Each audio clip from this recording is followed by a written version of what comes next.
जालना शहर के महिला और बाल अस्पताल में जन्म प्रमाण पत्र प्राप्त करने के लिए मरीजों के परिजनों को भारी परेशानियों का सामना करना पड़ रहा है।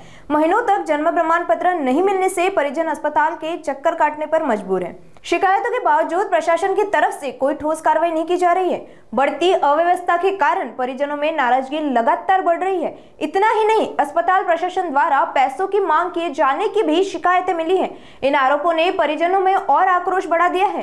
इन सभी समस्याओं को देखते हुए महिला कांग्रेस ने अस्पताल प्रशासन को कड़ी चेतावनी देते हुए कहा है कि अगर तुरंत जन्म प्रमाण पत्र देना शुरू नहीं किया गया तो आंदोलन किया जाएगा।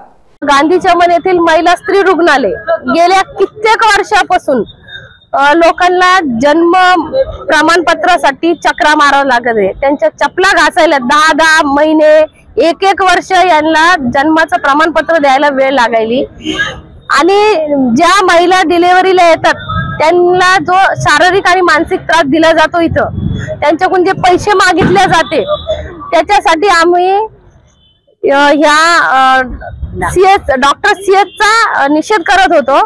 आणि जन्माचं प्रमाणपत्र जन्म झाल्यानंतर बाळाला तुरंत 1 महिन्याच्या 15 दिवसाच्या आत मिळतं।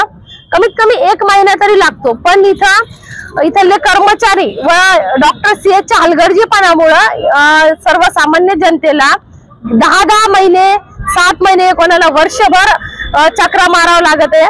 आणि नंतर त्याचा कालावधी संपल्यानंतर मग परत महानगरपालिका त्यांना पत्र द्यायला टाळाटाळ करते। मग त्यांनी परत तहसील मध्ये जायला पाहिजे, नाहीतर मग परत कोर्टाच्या चक्रा मारावं लागतं जन्म प्रमाणपत्रासाठी।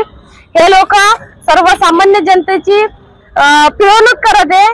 म्हणून आमची महिला काँग्रेसकडून मागणी आहे की इथले डॉक्टर जे गवारे सीएस त्यांना जर जन्माचे प्रमाणपत्र वेळेवर देता येत नाही तर त्यांनी खुर्ची त्यांची खाली केल्या पाहिजे, नाहीतर आम्ही मोठं आंदोलन उभा करू त्यांच्या विरोधात।